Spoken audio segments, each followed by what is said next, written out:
Welcome to the in front of me OnePlus 10T, and I'll show you how to install iPhone keyboard on this device.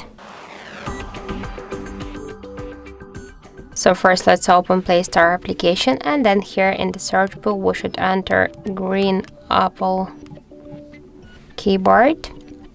And now we should get this application. That's why tap to install and wait a couple of seconds while this application downloading and then installing on your device.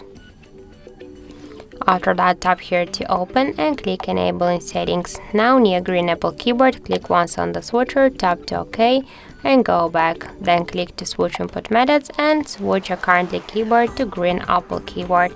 Now the process is finished, and let's go,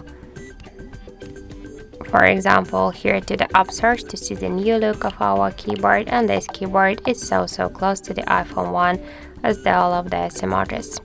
So that's it, thank you for watching, and if you find this video helpful, don't forget to leave a like, comment and to subscribe our channel.